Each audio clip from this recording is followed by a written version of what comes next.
बघण्यासाठी आपल्याला 4 महिने जातात. 4 महिन्यामध्ये आपण मान्य करतो माझा पगार आला नाही, माझा पगार आला नाही, माझा पगार तुम्ही आजपर्यंत कोणी याबद्दल आवाज उठवलाच नाही, तर तुमचा पगार येणार तरी कुठून?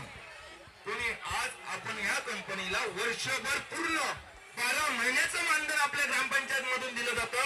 कोणी आपले सरपंच वगैरे आहेत त्यांना कधी कोणी सांगितलं का हे तुम्ही जे मानधन देता ते आम्हाला मिळत नाही यासाठी विरोध करा? कोणी नाही सांगितलं. थोडे हाताच्या बोटावर मोजण्यात येतील ना एवढी लोक असतील. कारण हे जर त्यांना दाखवून दिलं की एवढं आम्ही देतो त्याच्यामध्ये नुकसान होतं, डिसेंबर महिन्याचं किंवा नोव्हेंबर महिन्याचं इनवॉइस बघा कंपनीनं करून घेतलंय ते, त्याच्यामध्ये त्यांनी फुकट काही आम्ही संपावर होतो. मग 5,000 रुपये कुठून आले तुम्ही घेताय महिन्याला? 5,000 रुपये म्हणजे एका मागे 12 60,000 रुपये ते वर्षाला खातायत. आणि वर्षाला आम्हाला देतात किती? 2 रिम आणि 1 टोनर. ती पण रिम आम्हाला दिली तर दिली नाही, पंचायत समितीमध्ये गायब देतच नाही आम्हाला. आणि ज्यावेळी द्यायचं काम आलं, मिटिंग लावली, जिल्ह्याला लावली असेल, पंचायत समितीला लावली असेल, आपण प्रत्येक जण धावत गेलो की नाही? किती भेटले कोणाला? भेटले का तुम्हाला? म्हणजे स्वतःच्या खिशातला खर्च गेला प्रवासाला वगैरे, फक्त त्यांनी काय जेवण वगैरे घातलं असेल ते, पण त्यावेळी आपल्याला आणि या अधिकाऱ्यांना कुठून देतात पैसे? मागच्या वेळी एका शौचालयाचा पण आपण सर्वे वगैरे करायला मदत केली, शौचालयाच्या टाक्यांचे केले ना आपण, केले ना प्रत्येकाने. किती रुपये भेटले तुम्हाला? शासनाचा निर्णय होता जे काम करील त्याला ते 5 रुपयाप्रमाणे देणार होते. आता मला सांगा, शासनाचा निर्णय हे काम करण्यासाठी एक तर ग्रामपंचायतचा कर्मचारी ठेवायचा, नाहीतर ग्रामसभेचा किंवा मासिक सभेचा ठराव घेऊन एखाद्या व्यक्तीला ते काम द्यायचं. हे त्यांचं होतं. ते ऑपरेटरने केलं, कुठेतरी आपल्याला 5 रुपये भेटतील, पण त्या ऑपरेटरला आजही 1 रुपया दिला गेला नाही. कुठे गेले 5 रुपये? आणि हा जेव्हा होता तेव्हा हे शासकीय अधिकारी या सर्वेसाठी पुढे आले नाही. का नाही आले? कारण एका सर्वे मागे जर मी काम केलं तर किती रुपये मिळणार? 5 रुपये. आणि याच अधिकाऱ्यांनी मराठा आरक्षणाचं काम केलं का? मराठा आरक्षणामध्ये कोणत्याही ग्रामसेवकाने तुम्हाला सांगितलं का मला मदत करा म्हणून? सांगितली का नाही सांगितली? किती रुपये भेटतात त्यांना? 100 रुपये भेटतात. म्हणजे जिथे 5 रुपये भेटतात तिथे आपल्या केंद्राच्या लोकांनी धावायचं, आणि जिथे 100 रुपये भेटतात ते या अधिकाऱ्यांनी धावायचं. कशाला? मग याच्यामध्ये मला सांगा काय चाललंय या शासनाचं? मला वाटतं आम्ही केंद्र चालकच गर्भ श्रीमंत आहोत. म्हणजे 5 रुपयासाठी फक्त आम्ही धावायचं, म्हणजे भिकाऱ्यासारखं जेव्हा वर्तन असेल ना ते फक्त या केंद्र चालकांना द्यायचं. 100 रुपयासाठी माझ्या तर ग्रामसेवकांनी माझ्या तालुक्यामध्ये, मी तालुका अध्यक्ष आहे, मी प्रत्येका ठिकाणी चौकशी वगैरे केली. तुमच्या ग्रामसेवकांनी तुमच्याकडे मदत वगैरे मागितली का? सगळ्यांनी आपापलं काम बरोबर व्यवस्थित चोख पार पाडलं. ते पण त्यांना ठराविक दिलेल्या मुक्तीमध्ये एकही असं नाही की आम्हाला सुट्टी वगैरे आहे. रविवारच्या दिवसामध्ये या ग्रामसेवकांनी वगैरे कामं केलेली आहेत. का?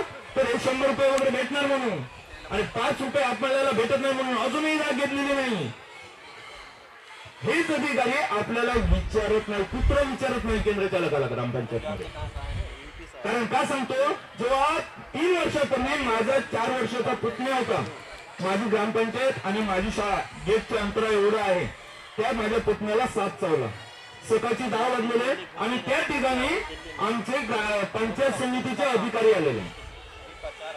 एवढी धावपळ होती तिथे, तो माणूस माझ्या समोर गाडीवर 2 व्हीलरवर बसून तिथेच बघतोय काय चाललं काय नाही. मी धावपळ वगैरे करून हॉस्पिटलमध्ये वगैरे गेलो, पण एका शब्दाने विचारलं नाही तू बाबा कसं आहे, काय झालं, काय अधिक आहे की नाही, काय बघू की नको बघू.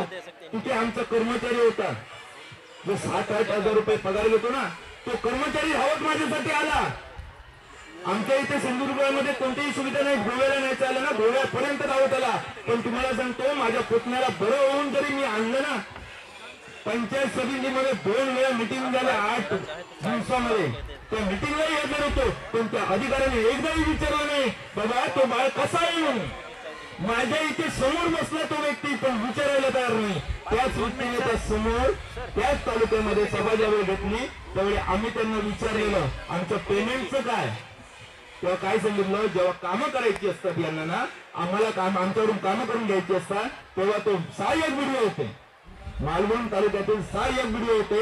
आम्हाला काय सांगताय, हे कामं केले पाहिजे, तो कामं केले पाहिजे, हे काम तुमचं पूर्ण मुळात ती आमची जीवनानुसार कामच नाही. आणि आमचा आढावा घ्यायचा कोणत्याही अधिकाऱ्याला अधिकार नाहीये, कारण बीएम असताना त्यांना अधिकार नाही तो.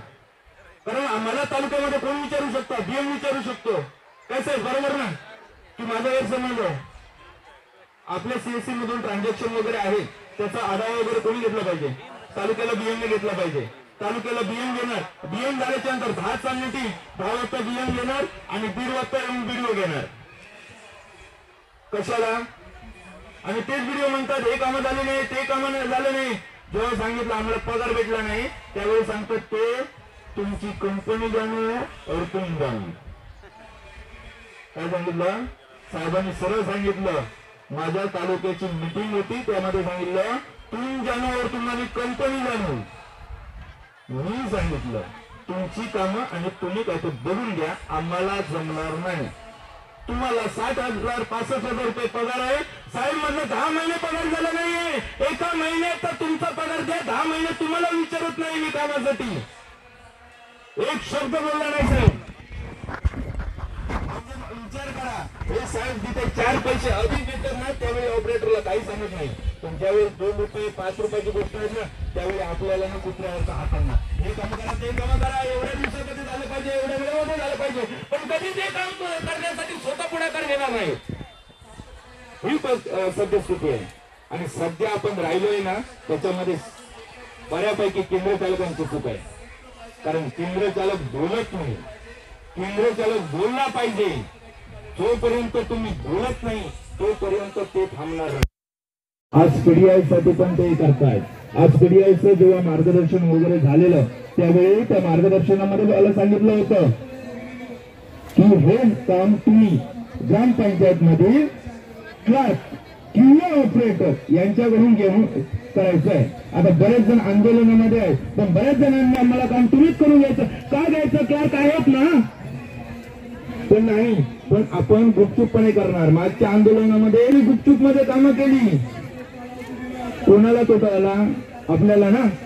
आंदोलनामध्ये आपल्याला बऱ्यापैकी आपल्याला समाधान मिळण्यासाठी आपल्या मागण्या किती आहेत? 2 मागण्या आहेत ना. 2 मागण्यांपैकी एकही मागणी नीट होत नाहीये. हा परिणाम कोणामुळे आहे? आपल्या ऑपरेटरांमुळे. कारण आपले ऑपरेटर विरोध करत नाही. या गोष्टीला विरोध केला पाहिजे. आम्हाला ही गोष्ट जमणार नाही म्हणजे नाही, परंतु हे आपण करत नाहीये. तिथे सर्वांना विनंती आहे, जे काम आपलं नाही ना ते नाहीच म्हणून सांगा, कशाला करायचं. परंतु आपण ते काम करतोय ना, तिथे आपण मोठी चूक करतोय. आणि आज जर आजच्या या आंदोलनामध्ये गुपचूप राहून जर त्यांनी काम केलं तर आज इथे आमच्या बसण्याला पण अर्थ राहणार नाही. आणि तुमच्या ह्याच याच्यामुळे आपल्या केंद्र चालकाची किंमत 0 झाली आहे. मागच्या आंदोलनामुळे आपल्याला आंदोलन मागे घ्यावं लागलं, कारण आपण मागणीसाठी बोललो नाही, हक्कासाठी लढलो नाही, म्हणून आपल्या केंद्र चालकाची किंमत 0 झाली आहे. लक्षात ठेवा. मी जास्त काही बोलणार नाही, कारण मी पण तुमच्यासारखा नवीनच आहे. फक्त मीच मला विनंती करेन, आपली कामं जाणून घ्या. आणि त्यांना जण नाही, ते 20,000 रुपये म्हणजे जण नाहीये त्यांना. आणि तेही आपण मागतोय. आपण कसं मागतो? सरळ हाताने खाण्यासाठी मागतोय. ते देताना इकडून देत आहेत. कंपनी दर महिन्याला आपलेच 5,000 खातायत, दाखवताना 15,000 दाखवतायत, देता 7,000 पण नाही. फक्त आपण सरळ मागतोय. आणि आताची पण मेसेजद्वारे जे गैरसमज वगैरे पसरवत आहे, त्याच्यामुळे कोणी गैरसमज करू नका. बऱ्याच जणांचे असे गैरसमज वगैरे झालेले आहेत. आमचं मानधन 10,000 रुपये झालेलं आहे. आंदोलनाला जायची गरज नाही. आम्ही ज्यावेळी निघालो त्यावेळी बऱ्याच जणांचं मत असं होतं, मला व्हॉट्सअपला मेसेज आलाय 10,000 रुपये झाले, साहेब वगैरे सांगतात आता जाऊ नका, आंदोलन तुमचं यशस्वी झालं. अरे 10,000 झाले असते तर आम्ही इथे कशाला आलो असतो? जीवन आला का तुम्हाला? सेम आहे. आशा सेविकांचं जे केलंय तेच आमचं केलंय, बाकी काही नाही. फक्त व्हॉट्सअपद्वारे हे फक्त फेक मेसेज करतात आणि आपण गैरसमज करून देतो. कृपया कळकळीची विनंती आहे तुम्हाला, निदान सहभाग घेता येत नाही, परंतु जे पुढाकार घेतात ना त्यांचे पाय मागे खेचू नका. तुम्हाला इथे यायला जमत नाहीये ना, येऊ नका. मी सांगतो ज्यांना इथे यायला जमत नाही त्यांनी येऊ नका, पण निदान जे आपल्यासाठी प्रयत्न करतात त्यांचे पाय मागे घेऊ नका.